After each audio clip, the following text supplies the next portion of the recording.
Chicago. For most, the name calls up the image of a city of steel and glass, of crowded streets echoing with the sound of jazz, of deep dish pizza and the hum of elevated trains. But beneath that glossy surface lies another Chicago, one that hides in the alleys, in the cemeteries, and in the shadows of its own violent history. A city where whispers turn into legends, and legends turn into nightmares. The truth is, Chicago is not just famous for its architecture, its food, or its music. It is infamous for something else entirely: the unsettling stories that cling to its bones, stories that have been told in hushed tones for generations, stories that refuse to die. They speak of wandering spirits, cursed places, and things that science, reason, and law enforcement have never been able to explain. If you listen closely, you can almost hear them now: the creak of a tavern door on a deserted street, the soft shuffle of footsteps following you when no one is there, the faint cry of something inhuman echoing across the lakefront on a foggy night. Tonight, you and I are going to descend into that darker Chicago. We are not talking about headlines or tourist brochures. We are talking about 7 urban legends too chilling, too disturbing, too deeply rooted in fear to be ignored. These are not just ghost stories. They are fragments of Chicago's soul. They are pieces of history tied to real streets, real buildings, and in some cases, real tragedies that scarred this city forever. So brace yourself, because by the end of this journey, you may never see Chicago the same way again. Before we begin, a warning. These stories have been told and retold for over a century. They have grown sharper with every whisper, darker with every retelling, and eerier with every unexplained encounter. If you are alone while watching this, you might want to keep a light on. And if you think you are safe, far away from Chicago, remember this: legends have a way of following those who listen too closely. If you are new here, welcome to our corner of darkness. This is where we explore the mysteries that most people avoid, the places that locals fear to enter, and the secrets cities try to forget. Subscribe now and ring the bell, because we release stories like this every week. And trust me, you do not want to miss what is coming. Now, let us step into the shadows. Let us walk through a Chicago most tourists will never see, and most residents will never talk about. Our first stop, Resurrection Cemetery, where a young woman in white waits on the side of the road, hand outstretched, hoping for a ride that will never take her home. Chicago is a city built on contradictions. By day, it is alive with ambition. Glass towers scraping the clouds, streets humming with traffic, the lake glimmering like an endless ocean. But when night falls, when the neon fades and the wind snakes through the alleys, the city changes.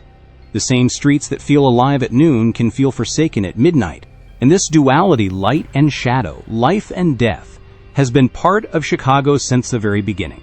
To understand why the city breeds legends, you need to step back and look at the layers of history buried beneath its streets. In 1871, Chicago burned. The Great Chicago Fire reduced entire neighborhoods to smoldering ruins. Wooden houses collapsed into ash. Families fled into the lake to escape the flames. And in the aftermath, the city was left broken. Official reports claimed around 300 dead, but whispers insisted the number was far higher. Some said thousands of bodies were lost beneath the rubble, unrecorded, unrecognized. When a city is rebuilt on death, it is no surprise that its ghosts linger. And rebuilt it was fast, too fast, as though the city was racing its own memory. Skyscrapers rose where the ashes still smoldered. New streets were paved, but the old, burnt foundations remained beneath. Imagine walking across a bright new boulevard, unaware that beneath your feet entire blocks of the old city lay buried like a coffin. It is no wonder that people began hearing footsteps, voices, and cries in the rebuilt districts. Chicago was never fully cleansed. It was simply covered up. If the fire set the stage, Prohibition filled it with actors. In the 1920s and 30s, Chicago was a kingdom of crime. Al Capone's empire ruled with bullets and bribes. Blood ran in the streets, most famously on Valentine's Day, 1929, when 7 men were gunned down in a North Side garage. Official history calls it the St. Valentine's Day Massacre. Locals, however, tell a darker story, that the garage remained haunted long after the crime scene was cleared, that bloodstains appeared even after being scrubbed clean, and that phantom gunfire echoed on February nights for years after. Chicago's gangsters were not just criminals, they became myths, larger than life. And when larger-than-life men die violently, they do not always stay buried. Then there is Lake Michigan, Chicago's eternal backdrop. Beautiful by day, menacing by night. The lake is infamous for sudden storms, powerful currents, and unexplained drownings. Locals talk of the Lady of the Lake, a pale woman said to drift along the shoreline, her dress dripping wet, her eyes hollow. Some say she is a victim of the Eastland disaster of 1915, when a passenger ship capsized in the Chicago River, killing over 800 people. Others believe she is a nameless woman, claimed by the lake and unwilling to let go of the world. Either way, the water carries secrets that still surface in whispers. Chicago's cemeteries are another world altogether. Graceland Cemetery, with its ornate tombs and marble angels, is a place of elegance in daylight. But by night, statues are said to move, mausoleums glow with strange lights, and some visitors swear they have seen children walking the paths who vanish when approached. Resurrection Cemetery, by contrast, feels raw and unsettling. Its iron gates are said to hold the handprints of something or someone trying desperately to claw their way out. These resting places are not just memorials. They are incubators of legend. Every shadow, every unexplained draft of cold air, every flicker of light becomes another thread in Chicago's tapestry of fear. But why Chicago of all places? Because it is a city where tragedy and ambition collide. A city that has risen from fire, survived floods, endured epidemics, and thrived through corruption. Its people are storytellers, hardened by hardship, sharpened by survival. And in a city that has witnessed so much death, loss, and betrayal, legends are not just entertainment, they are a way of remembering. They also serve as warnings. Don't drive too fast down Archer Avenue. Don't mock the statues at Graceland. Don't stay too long at the Congress Plaza Hotel. Legends become rules. Rules passed down in whispers. And perhaps the most chilling thing about Chicago's urban legends is that they often blur with reality. Many are tied to documented deaths, real locations you can still visit, real names etched into headstones or police files. That is what makes them endure. They are never just fantasy. So when you hear footsteps in an empty alley, or when the air suddenly turns icy on a summer night in Chicago, you have to ask yourself, is it just the wind, or is it the city remembering? And now, with the city's shadows laid bare, let us step into the first of our 7 legends. A story so famous that it has become part of Chicago's very identity. A ghost who waits patiently on the side of the road, decade after decade, always looking for a ride that never brings her home. This is the tale of Resurrection Mary. The story begins, as many Chicago legends do, on a cold night along Archer Avenue. Drivers describe it the same way. The road is dark, lined with trees that seem to arch over the pavement like skeletal hands. The hum of the engine fills the silence, headlights cutting a thin path through the black. And then suddenly they see her, a young woman, pale and alone, standing at the side of the road. She wears a white dress, sometimes described as a gown, sometimes as something more like a party dress from the 1930s. Her hair is light, her skin almost translucent. She raises her hand, asking for a ride. The driver slows, the car door opens, and she climbs inside. She never says much, sometimes just an address, sometimes nothing at all. Her voice, if she speaks, is soft, almost fragile. But it is when the car nears Resurrection Cemetery that the nightmare begins, because just as the gates of the cemetery come into view, the girl vanishes. One moment she is there, seated quietly in the back seat, and the next, the seat is empty, cold to the touch. The driver is left with nothing but pounding heartbeats and the creeping realization that he has just given a ride to Chicago's most famous ghost, Resurrection Mary. The earliest reports of Mary date back to the 1930s. Chicago was alive with dance halls then, where big band music swept across crowded floors and young people gathered to escape the grim realities of the Depression. One such hall was the O. Henry Ballroom, not far from Resurrection Cemetery. The story goes that Mary had been dancing one night, perhaps after a fight with her boyfriend. Some say she left angrily, deciding to walk home in the cold. Others claim she accepted a ride but never made it home. Whatever the case, she was struck by a car on Archer Avenue and killed instantly. Her parents buried her in Resurrection Cemetery, and from that moment on, she was never truly at rest. drivers began reporting a girl hitchhiking along the road near the cemetery, always young, always dressed in white, always vanishing before reaching home. The pattern became too consistent to ignore. Over the decades, dozens, perhaps hundreds of eyewitnesses have claimed to encounter Mary. Cab drivers in particular seem to cross her path often. One cabbie in the 1970s described how a young woman got into his taxi late at night. She was quiet, giving him only vague directions. When he reached the cemetery gates, he turned to ask for clarification, only to find the back seat empty. Another driver swore he picked up a girl who directed him toward a dance hall, then changed her mind and asked to be taken home. When they approached Resurrection Cemetery, she pressed her hand against the iron bars of the gate and then vanished. Later, caretakers discovered 2 of the bars bent apart, with what looked like the imprint of small hands seared into the metal, as if someone or something had burned them in place. The cemetery repaired the bars, but for years, people whispered about the ghostly handprints of Mary. Who was she? That is the question that haunts Chicago. Some believe Mary was a real woman named Mary Bregovy, who died in a car accident in 1934. Her grave, marked in Resurrection Cemetery, seems to fit the timeline and the legend. Others think the ghost is not one person at all, but a symbol, an amalgamation of young women whose lives were cut short on Archer Avenue. Skeptics argue that the sightings are nothing more than imagination fueled by alcohol, fatigue, or the eerie atmosphere of Archer Avenue itself. But skeptics cannot explain the sheer number of reports, the consistency of the descriptions, or the physical evidence, like the scorched gate that refuses to be erased. To understand why Mary endures, you must picture the setting. Archer Avenue at night is not a friendly place. It is long, dark, and isolated, bordered by woods and shadows. The streetlights are few, and the silence is broken only by the wind or the occasional cry of an animal. For drivers, it is a road where the mind begins to wander, where headlights seem to illuminate more than they should, and where every shadow looks like a figure waiting to step into the road. It is the perfect stage for a ghost who is always waiting, always searching for the ride she never finished.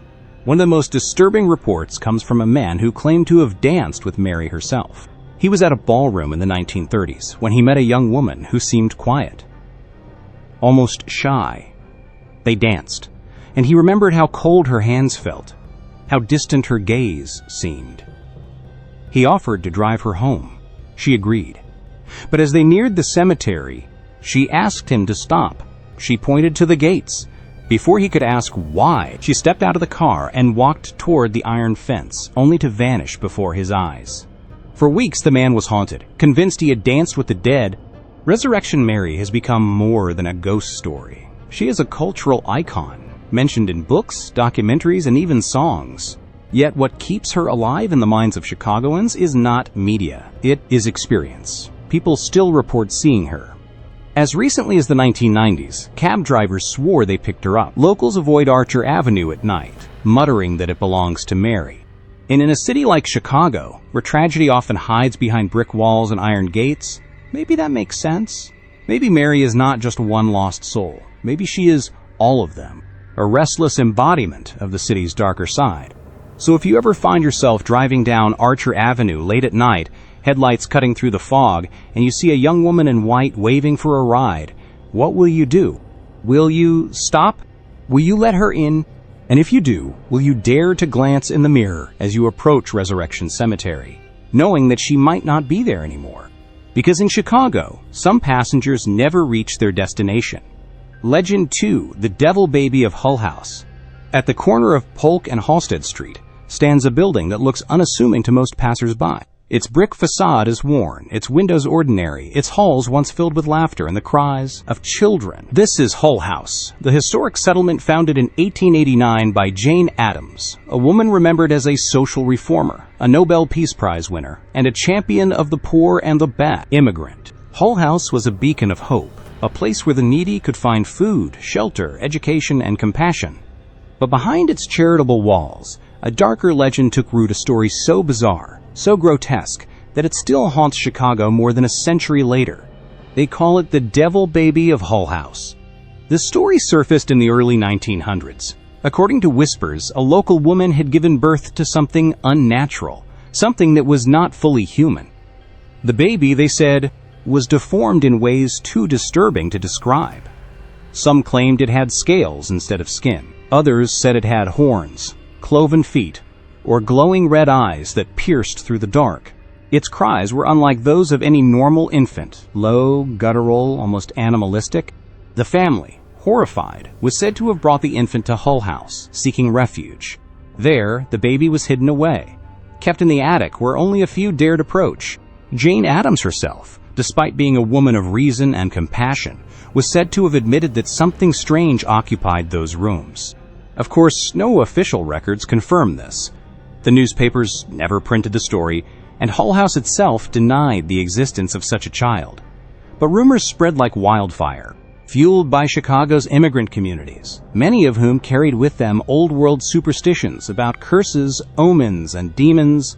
Jane Addams, known for her honesty, never claimed that a devil baby lived in Hull House. Yet she did acknowledge that people believed it. In her memoirs, she described how mothers, particularly Catholic and Italian women, would flock to Hull House, begging to see the child. They wanted proof. Some even claimed that seeing the devil baby would remind their husbands to behave better, to abandon gambling or drinking, to fear the wrath of God. Crowds gathered outside Hull House, so thick that Addams and her staff struggled to continue their daily work. Some women refused to leave until they had seen the baby for themselves. When Addams told them the child did not exist, many accused her of lying. Why? Because the story was too powerful, too alive to be dismissed by simple denial. Visitors to Hull House over the years have pointed to a particular window on the upper floor. They swear they have seen a shadow move behind the glass, the outline of something small, hunched, and unnatural. Some claimed they caught a glimpse of a twisted face peering down at them before the curtains closed. Caretakers, long after Addams' time, reported strange sounds in the attic, scratching, crying, footsteps too small to be an adult's but too heavy to be a child's. The attic was locked for decades, but that did not stop the whispers. To this day, ghost tours point to Hull House as the birthplace of Chicago's most infamous inhuman legend. Skeptics have tried to explain the devil baby story. Some argue it was a cautionary tale, spread among immigrant mothers as a way to scare their husbands into behaving better. The idea was simple: mistreat your wife, and you might bring a cursed child into the world. Others believe the story emerged from real cases of birth defects, twisted by gossip and fear into something supernatural. In a time before modern medicine, unusual deformities were often seen as omens, punishments, or signs of the devil's touch.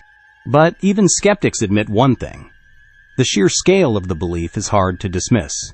Thousands of Chicagoans heard the story. Thousands believed it. And when belief is that strong, it becomes something more than rumor. It becomes legend. Long after the supposed devil baby was gone, or denied to have ever existed, Hull House remained a place of strange occurrences. Guests have reported cold spots in the attic.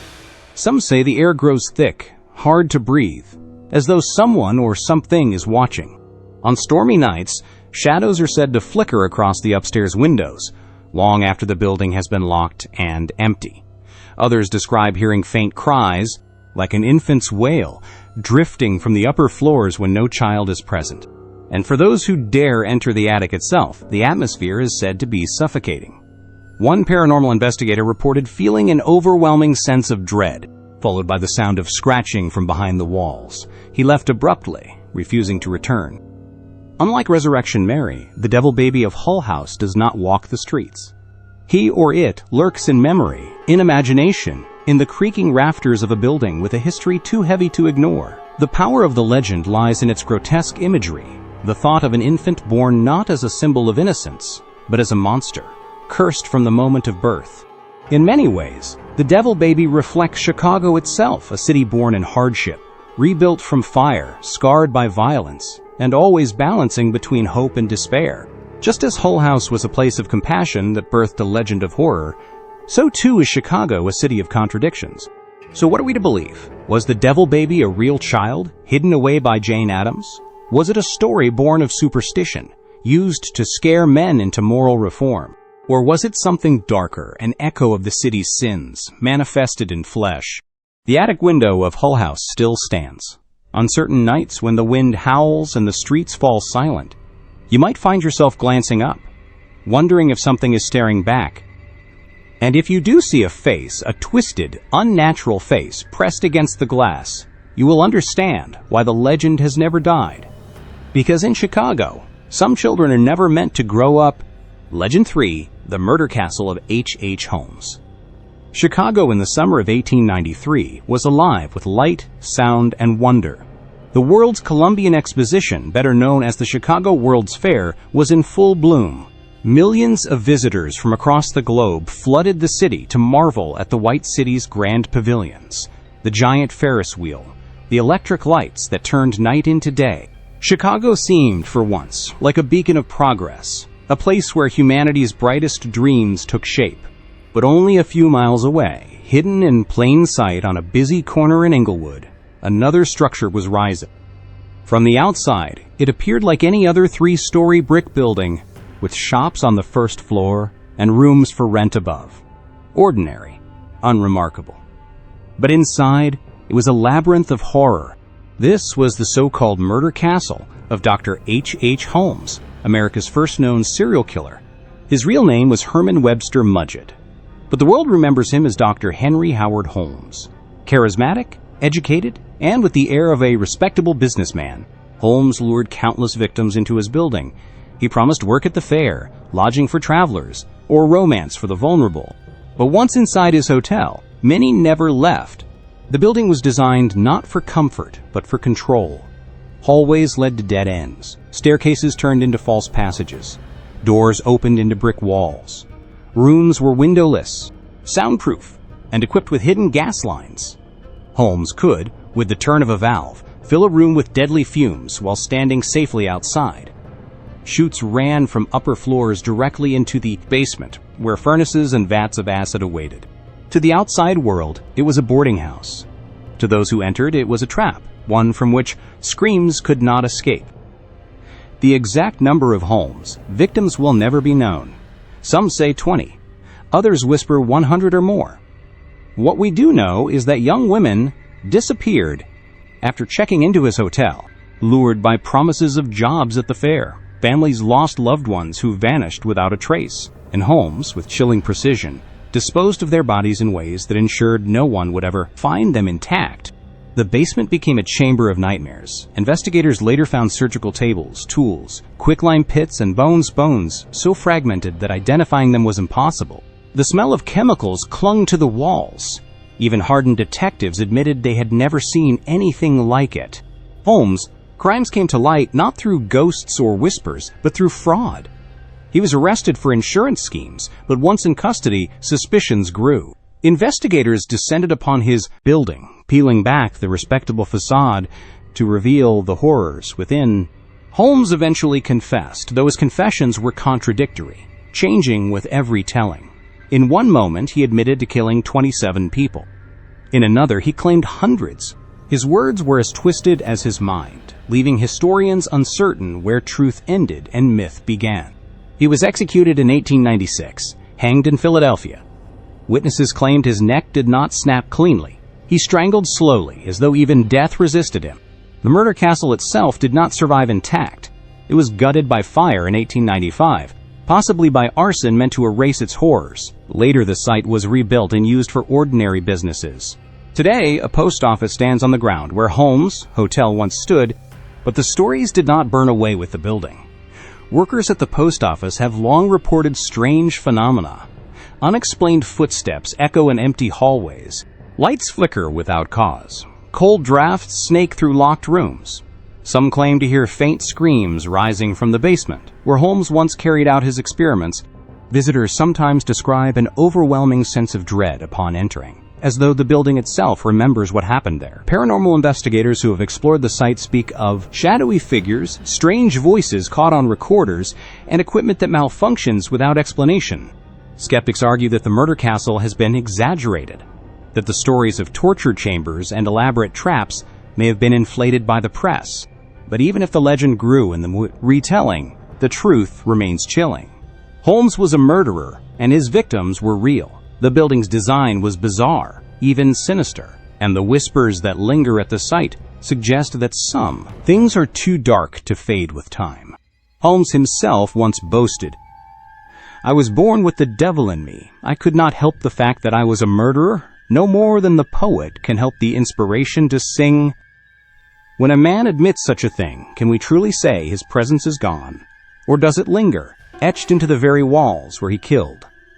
So imagine standing at the corner of 63rd and Wallace today. Children pass by, mail is delivered, the city moves on. Yet beneath your feet, where the foundations of the murder castle once stood, echoes may remain. Echoes of women's footsteps rushing down dead-end hallways. Echoes of screams trapped in soundproof rooms. Echoes of a man who smiled while turning the valve that meant death. And if you find yourself there late at night when the streets fall quiet, you might feel it, the weight of history pressing in, the sense that you are not alone.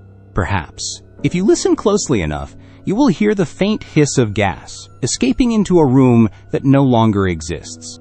Because Chicago does not forget. And neither, it seems, does H.H. Holmes' Legend 4, the Graceland Cemetery Spirits. In the heart of Chicago's North Side lies a place that feels more like a silent city than a resting ground. Graceland Cemetery, sprawling across 120 acres, is not just the burial site of the city's elite. It is a landscape of monuments, towering mausoleums, and statues so lifelike that, at dusk, you could mistake them for living watchers. By day, it is serene. By night, it becomes something else entirely.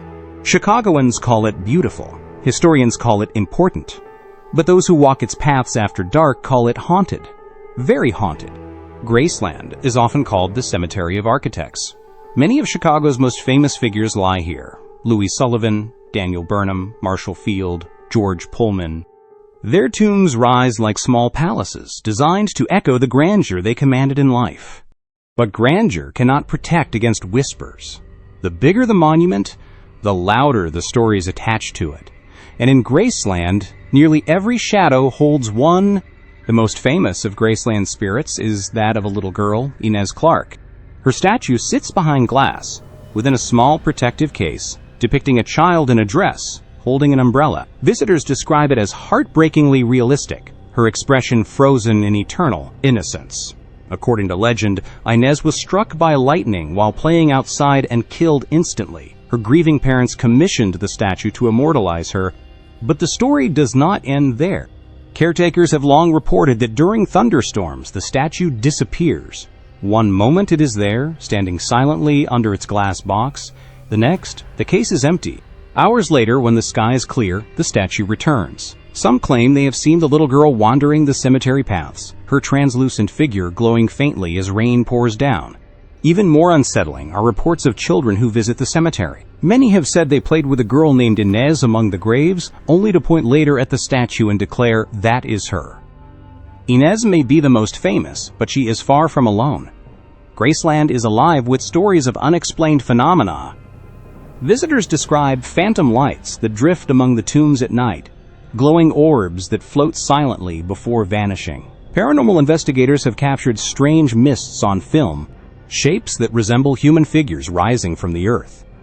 Shadows move where no person stands. Cold spots envelop visitors even on the hottest summer nights. And then there are the footsteps. Many have reported the sound of someone walking just behind them, gravel crunching underfoot, measured and steady, only to turn and find no one there. One of the cemetery's most chilling features is its statues. Angels, guardians, and mourners carved from stone loom across the grounds. In daylight, they are solemn, but at night their gazes seem to follow you. There are those who swear the statues move, not dramatically, but subtly. An arm that has shifted, a head that now tilts a fraction differently, eyes that seem to have turned toward the path. The most infamous is the eternal silence, also called the Statue of Death, a cloaked figure whose face is hidden in shadow. Legend says anyone who looks into its hooded face will glimpse their own death. Visitors have fainted, felt nauseous, or reported terrifying nightmares after standing before it. George Pullman, the industrialist behind the Pullman Company, is also buried here. His story carries its own haunting. Pullman was despised by many of his workers, who lived in harsh conditions while he grew rich. Fearing they would desecrate his grave, Pullman demanded to be buried in a reinforced vault of steel and concrete, with rails placed over his coffin. But legend says it was not to protect his body from the living, it was to keep him from rising. Visitors report strange feelings near his plot, heaviness in the chest, the sensation of being watched, whispers carried on the wind. Some say Pullman himself wanders Graceland, restless, cursed never to find peace. Unlike abandoned asylums or decaying houses, Graceland is still active, still visited, still beautiful. Yet this is what makes it even more unsettling. The haunting exists alongside daily life. Families bring flowers to loved ones. Tourists admire architecture. Yet just a few steps away, someone might feel an icy hand brush their arm. It is a place where beauty and death coexist, where history and legend intertwine. Every grave tells a story, and some refuse to end. So imagine this. You are walking the gravel paths of Graceland at twilight. The sun dips low, the statues cast long shadows, and the air grows heavy. A storm rolls in, thunder rumbling in the distance. You glance toward Inez Clark's statue, and the glass case is empty. You freeze, heart pounding, as the first drops of rain fall. Then, just beyond the tombstones, you see her, a small figure in white, holding an umbrella, watching you. Would you run, or would you take a step closer, knowing she might not be there when you arrive? Because in Graceland Cemetery, silence is never truly empty. Legend 5. The Curse of the Congress Plaza Hotel. On South Michigan Avenue, directly across from Grant Park, looms a building with an elegant facade. At first glance, the Congress Plaza Hotel is just another piece of Chicago's grand architectural history, a place that has hosted presidents, celebrities, and travelers from across the world. But to those who have stayed within its walls, the Congress is not just a hotel. It is a labyrinth of shadows, a palace of whispers, a place where the past refuses to rest. For over a century, it has carried a reputation that even the boldest ghost hunters hesitate to challenge. They call it the most haunted hotel in Illinois. Some go further, the most haunted hotel in America. The Congress Plaza Hotel opened its doors in 1893, just in time for the World's Fair. It was meant to be a jewel of luxury, a showcase for Chicago's booming stature. Its marble floors gleamed, its ballrooms glittered with chandeliers, its hallways echoed with the footsteps of the wealthy and powerful. But behind the grandeur, darkness crept in. For as long as the hotel has stood, guests have whispered of strange things, doors slamming on their own, voices in empty rooms, figures seen in mirrors. And over time, these whispers solidified into legends. No story of Chicago's darkness is complete without Al Capone, and the Congress Plaza Hotel is tied to him as well. Though historians debate whether Capone ever truly used the hotel as a base, many believe he operated from a suite on the 8th floor. Guests report seeing a figure resembling Capone himself, stocky, fedora tilted low, lingering in hallways or peering out of windows. But it is not just the ghost of Capone that haunts the Congress. It is the aura of fear he cultivated. Visitors claim that certain rooms carry a heaviness, as if the walls absorbed the corruption and violence of his empire. Some refuse to enter at all, convinced that the echoes of his men and their victims still linger there. One of the hotel's most infamous hauntings involves its telephones. Guests have reported receiving phone calls in the middle of the night, long after they have fallen asleep. When they answer, there is only silence or, worse, faint static mixed with whispers too soft to understand. Even more unsettling, many of these calls come from rooms that are empty, locked, or even disconnected from the hotel's main line.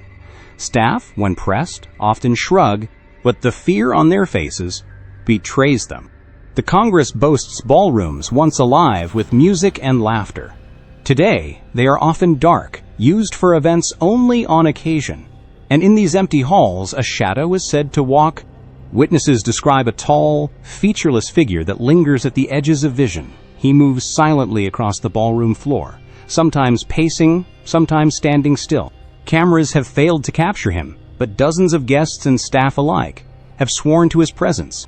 One chilling account describes a janitor who, while cleaning, saw the shadow man watching him from across the room. He dropped his mop, turned to flee, and found the doors locked from the inside. When he turned back, the figure was gone. Not all spirits of the Congress are grand or intimidating. Some are pitiable. Peg-Leg Johnny is one such ghost, said to be the spirit of a homeless man who lived near the hotel and was murdered there. Guests and staff report hearing the uneven sound of footsteps echoing down empty halls, the distinct clomp, scrape, clomp of a man walking with a wooden leg. Doors open slightly, objects move, and sometimes a faint laugh drifts through the air. Though not violent, Pegleg Johnny's presence is unnerving. Many who encounter him describe a sudden drop in temperature and an overwhelming feeling of being watched. If the Congress Plaza Hotel has a crown jewel of terror, it is room 441. This room is said to be the most haunted in the entire building, and the stories are enough to make even seasoned travelers refuse to stay the night. Guests report waking to find a shadowy woman standing at the foot of their bed, her face obscured, her posture rigid. She does not speak. She does not move. She simply watches until she vanishes. Others describe objects shifting on their own, lights flickering, and the feeling of being pinned down in bed, unable to move or breathe. Room 441 has been investigated repeatedly by paranormal experts, but the activity continues. Staff are tight-lipped about it, often refusing to discuss the room at all. Yet its reputation grows year after year, cementing it as one of the most terrifying hotel rooms in America. Among the saddest stories tied to the Congress is that of a young boy. According to legend, in the early 20th century, a mother desperate and hopeless threw her children from a tower window before leaping herself. Guests have reported seeing a small boy in 1920s style clothing wandering the halls. Sometimes he appears lost. Sometimes he plays quietly, only to vanish when approached. Others say they have seen him run toward a window and disappear as though falling. The tragedy of his story lingers, and those who have encountered him describe not fear, but overwhelming sorrow. The Congress is massive, with more than 800 guest rooms and endless corridors. Guests often describe getting lost in its maze-like design. Some claim that hallways stretch longer than they should, doors leading to nowhere, elevators that stop at non-existent floors. One particularly chilling tale describes a man who walked the hallways late at night, only to find himself looping back again and again to the same door, room 441. No matter which turn he took, he ended up there. So what makes the Congress Plaza Hotel so haunted? Perhaps it is the weight of history, the World's Fair, Capone, suicides, murders, and tragedies piled upon one another. Perhaps it is the sheer scale of the building, a place so vast that it seems to swallow the living. Or perhaps it is cursed, doomed from the moment it opened its gilded doors. If you ever stay there, pay attention to the phone ringing in the middle of the night. Look twice at the shadows in the ballroom, and whatever you do if you are given the key to room 441, ask yourself, would you dare to turn it? Because in the Congress Plaza Hotel, some guests check out, but never leave. Legend 6, The Vanishing Man of Archer Avenue. Archer Avenue is no ordinary road. Winding through Chicago's southwest suburbs, it passes cemeteries, forests, old taverns, and lonely stretches of asphalt that seem to absorb the light of headlights. Anyone who has driven it late at night knows the uneasy feeling. It carries the sense that you are not alone, even when the road is empty. It is along this road that Chicago's most famous ghost, Resurrection Mary, makes her appearances. But she is not the only phantom that haunts these miles. Drivers have reported seeing another figure, this one not a young woman in white, but a man. They call him the Vanishing Man of Archer Avenue. The stories are remarkably consistent. A driver heads down Archer late at night, the road nearly deserted. Suddenly, a man appears ahead, walking slowly down the middle of the lane. He is tall, broad-shouldered, wearing old-fashioned clothing, sometimes a dark suit, sometimes workman's clothes. His expression is unreadable. The driver swerves to avoid him, or, in some cases, hits him directly. But instead of impact, there is nothing. The man vanishes, leaving behind no trace, no dent, no body. Just the driver's trembling hands gripping the wheel, the echo of what should have been a collision, and the gnawing sense that the road itself is haunted. Some believe the Vanishing Man is tied to the Archer Woods Cemetery, which lies along the same road. This cemetery is older, less polished than Resurrection. Its crumbling stones and tangled trees create an eerie atmosphere, as though the dead are closer to the surface. Locals whisper that the man is a restless spirit from Archer Woods, forever wandering, searching for something he lost in life. Perhaps he died violently, struck by a car on that very road. Perhaps he is a remnant of Chicago's gangland past, a victim dumped in the woods. Or perhaps he is something older, still an echo of the land itself, long before the city grew around it. Archer Avenue has long been a route of travelers, and its taverns were once popular stops. Two in particular, the Willowbrook Ballroom, formerly the O. Henry and Chet's Melody Lounge, are said to be hotspots of paranormal activity. Patrons have reported seeing the vanishing man near these places, as though he drifts between the living and the dead, unable to let go of the places he once frequented. Bartenders tell stories of men who ordered drinks, sat quietly at the bar, and then simply vanished, leaving their glass half full. Others say they have heard footsteps pacing above empty floors, doors slamming when no one is there, and laughter drifting from rooms long abandoned. One of the most chilling accounts takes place near a small bridge on Archer Avenue. Drivers report seeing the vanishing man standing on the bridge late at night, staring down into the water below. Some say they swerved to avoid him, only to find themselves alone when they looked back. Others believe he is tied to a drowning, forever replaying his final moments on that bridge. On foggy nights, the scene becomes almost unbearable. Headlights catch the figure, motionless, staring into the dark waters, and then he is gone, leaving only the swirling mist. Why does the vanishing man endure? Some paranormal experts believe he is a residual, haunting an event replaying itself endlessly, a man struck on the road, his final moments burned into the earth and asphalt. Others argue he is intelligent, aware, seeking contact, even deliberately stepping in front of cars as though to make his presence known. And skeptics, they say the stories are nothing but tricks of the mind, illusions created by tired drivers, fog, and the eerie isolation of Archer Avenue at night.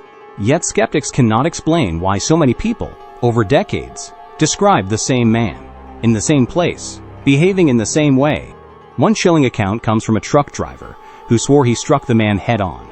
He felt the thud, slammed on his brakes, and leapt from the cab in horror. But when he searched the road, there was nothing, no body, no blood, no trace. For weeks, he was haunted by nightmares, convinced he had killed someone. Only when other drivers shared similar stories did he realize he was not alone. The vanishing man had chosen him, as he had chosen many others before.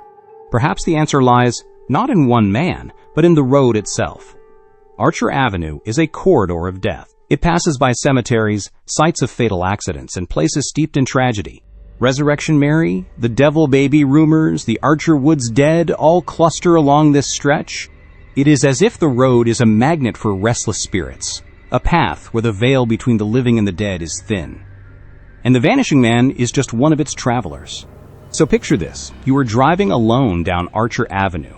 The clock reads after midnight. The radio crackles with static, and the trees press close on either side. Then, in the beam of your headlights, you see him, a man walking straight down the lane, his face pale, his figure solid. You slam the brakes. You brace for impact. And then, nothing. Would you continue driving, heart racing? Or would you turn back, searching the shadows for the man who was never there? Because on Archer Avenue, sometimes the road itself walks with you. Legend 7, the bloody handprint of John Dillinger. Chicago is a city built on crime as much as commerce. Its streets once echoed with gunfire, its alleys whispered with secret deals, and its theaters often doubled as hideouts for men who lived fast and died young. None are more notorious than John Dillinger, the public enemy number one, who turned bank robbery into an art form, and whose death cemented his legend in blood. But the story of Dillinger does not end with his final breath outside the Biograph Theater. According to countless witnesses, his ghost remains, and the stains of his death refuse to fade. The summer night was hot, heavy with humidity. Dillinger, already a national obsession, slipped into the Biograph Theater on Lincoln Avenue to watch a film. He believed he was safe, hidden among ordinary moviegoers, but waiting outside were federal agents, tipped off by Anna Sage, the so-called Woman in Red, who betrayed him for her own freedom. When Dillinger stepped out into the night, the crowd spilled into the street, and the agents opened fire. He ran only a few feet before bullets tore into him. He collapsed onto the pavement, blood pooling beneath him, his final gasp echoing against the theater's marquee lights. Chicago had seen countless killings, but this one was different. This was the death of the most hunted man in America. As Dillinger fell, legend says he reached out, pressing one blood-soaked hand against the theater's brick wall. For years afterward, locals whispered that his bloody handprint remained visible, no matter how many times the wall was scrubbed or painted. The mark always returned, a crimson reminder of his violent end. Even today, some visitors claim to see a faint outline on the bricks, shaped like a hand pressed in desperation. Others insist it appears only at night under the glow of streetlights, when the air is heavy with summer heat, just as it was the night he died. But the legend does not end with the wall. Passers-by have reported hearing gunshots near the biograph, sharp cracks that echo suddenly before fading into silence. No police respond. No one else seems to notice. Yet those who hear it swear it feels real, as though the ambush is replaying itself over and over, imprinted on the street. Some say they have seen the figure of a man sprinting from the theater, clutching his side, only to vanish when they blink. Inside the Biograph Theater itself, patrons and staff alike have reported strange occurrences. Shadows flit across the aisles when the theater is empty. Doors open and close on their own. A cold, uneasy energy lingers near the entrance, as if someone is forever waiting to step out. One usher claimed he saw a man in a fedora sitting alone in the back row during a rehearsal. When he approached, the man disappeared, leaving only the faint smell of gunpowder. Others report feeling watched as they climbed the theater's stairs, a prickling at the back of the neck, as though Dillinger himself still stalks the place, refusing to leave the scene of his downfall.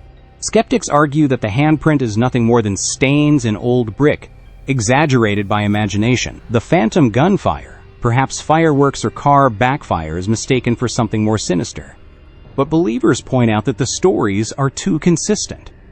Too many people, decades apart, describe the same eerie details: the handprint, the sound of gunshots, the vanishing figure. Legends this strong do not endure without reason. And in Chicago, where crime and myth are inseparable, Dillinger's ghost fits perfectly into the city's haunted history. Perhaps what makes Dillinger's haunting so powerful is the man himself. He was not just a criminal, he was a folk hero to some, a symbol of rebellion during the Great Depression. He robbed banks but was said to spare ordinary people. He taunted police with daring escapes, always one step ahead, until the night the law finally caught up. His legend was larger than life, and legends, as Chicago knows, never die easily. So imagine yourself walking down Lincoln Avenue on a summer night. The theater's marquee glows, cars pass by, and the air is thick with heat. You glance at the brick wall and see it a faint, red stain shaped like a hand. You pause, uneasy, and then you hear it, the sharp crack of gunfire, the scream of a crowd, the pounding of footsteps. You turn, heart racing, and for just a moment you see him, a man in a fedora, running, clutching his chest, before vanishing into the dark. Was it memory, imagination, or did John Dillinger himself just brush past you, still fleeing the fate that found him in 1934? Because in Chicago, even death cannot silence the ghosts of crime. 7 stories, 7 legends, 7 whispers rising from the shadows of Chicago.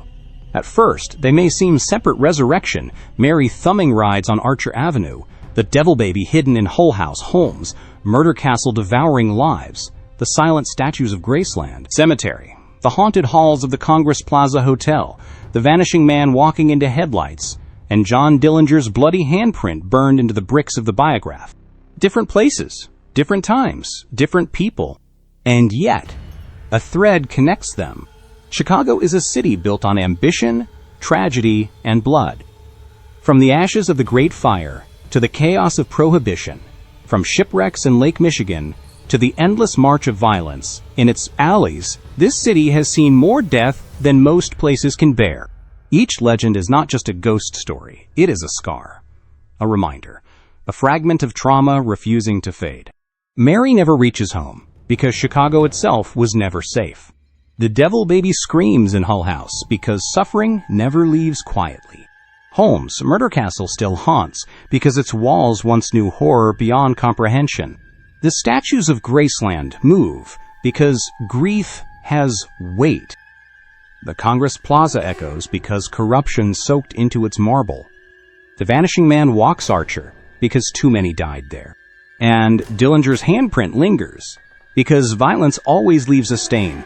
Paranormal investigators often speak of thin places, spots where the veil between the living and the dead is weak.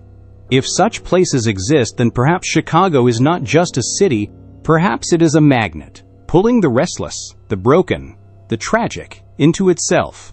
The cemeteries, the theaters, the hotels, they are not isolated. They are linked by the very soul of the city. A soul stitched together with fire, fear, ambition, and blood. Notice the repetition. How many of Chicago's legends involve restless travelers? Mary, the Vanishing Man, Dillinger, all caught on roads or thresholds, unable to finish their journey. How many involve children? The Devil Baby, Inez Clark, the boy in the Congress Plaza, innocence forever broken, never allowed to grow. How many involve blood that refuses to wash away? The handprints, the stains, the echoes of massacre. Again and again, Chicago's legends repeat the same stories, as if the city is replaying its own nightmares, forcing its residents to remember what should never be forgotten. Some say Chicago is cursed, that from the moment the first settlers drained its swamps and buried their dead in hurried graves, the ground itself rebelled, that the Great Fire unleashed something darker than destruction, that every brick laid afterward was laid on haunted earth.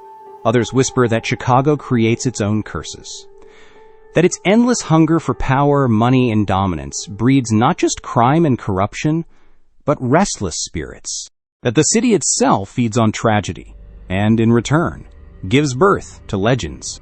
Think back on each story. Mary reaching for a ride, the Devil Baby's cries, Holmes shifting staircases, Inez disappearing in the storm, the woman in room 441, the vanishing man on the bridge, Dillinger clutching the wall. These are not isolated tales. They are one chorus, one scream rising from the city's past.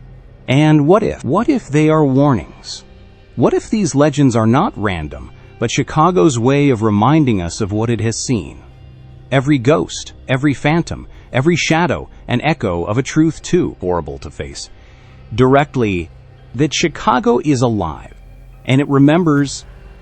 So the next time you walk its streets at night, ask yourself, are you truly alone? Or is the city watching you, testing you, waiting to see if you notice the figures in the shadows, the faint handprints on the walls, the footsteps that match your own? Because Chicago is not just haunted, Chicago is the haunting. We began with 7 legends, 7 shadows stretched across Chicago's streets, cemeteries, hotels, and theaters. We followed a young woman in white vanishing at the gates of Resurrection Cemetery. We heard the cries of a cursed child locked in Hull House. We walked the twisted halls of Holmes' murder castle. We saw statues move in Graceland Cemetery. We felt the icy air of the Congress Plaza Hotel. We swerved to avoid the Vanishing Man of Archer Avenue, and we stood at the wall of the Biograph Theater, staring at a bloody handprint that will not fade. 7 stories, 7 echoes, 7 warnings. But as you have seen, these are not just tales to entertain or frighten. They are fragments of a city's soul pieces of its grief, its crimes, its secrets. Chicago is a city that builds and burns, rises and falls, kills and remembers. And in that cycle, it leaves behind scars too deep to heal. Chicago never forgets. Its shadows are longer than its skyscrapers, and its ghosts are louder than the trains that rattle its rails. Even now, the legends refuse to die. People still see Mary hitchhiking. Visitors still swear the Devil Baby cries in the attic.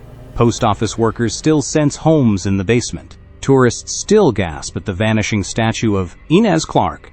Guests still flee room 441. Drivers still slam on their brakes for a man who is not there. And late at night, under the neon of Lincoln Avenue, some still hear Dillinger's last desperate footsteps. You do not have to believe every story. You do not even have to believe in ghosts. But if you walk through Chicago at night, you will feel it, the weight of history pressing in. The sense that you are never truly alone. Some say ghosts are just memories with teeth, that when a city suffers enough tragedy, those memories gather, take shape, and breathe. Chicago is one of those cities. Every legend we explored tonight is part of a larger truth, that some places are too heavy with sorrow, too thick with blood, too saturated with secrets to ever be quiet. Chicago breathes, and what it exhales are stories like these. So what about you? If you found yourself driving down Archer Avenue at midnight and you saw a pale woman step into the road, would you stop? If you passed Hull House and heard a baby crying from the attic, would you go inside? If you were handed a key to room 441, would you turn it? If you stood at the wall of the Biograph Theater and saw a faint red handprint appear, would you touch it? Or would you turn away, pretending you did not see, pretending you did not hear, pretending Chicago's ghosts are not real? Because maybe they do not care whether you believe in them. Maybe they just care that you are there. So if you ever walk the streets of Chicago after dark, remember the stories you have heard tonight. Look twice at the shadows. Listen carefully to the silence. And never, ever ignore the feeling that someone is following you.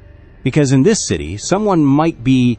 If these legends chilled you, if you felt the weight of Chicago's ghosts pressing against you tonight, do not let this story end here. Subscribe and ring the bell so you never miss another descent into darkness. Share this video with a friend if you think they are brave enough. And most importantly, leave your thoughts in the comments. Which of Chicago's 7 legends haunts you the most? Your story might just be the next one we tell. Chicago sleeps under steel and glass, but in its dreams are shadows, and in its shadows are ghosts. And those ghosts are not going anywhere. So the next time you see the city skyline glittering against the night, ask yourself, are those lights in the windows? Or are they eyes watching from the dark? Good night. And remember, legends never die.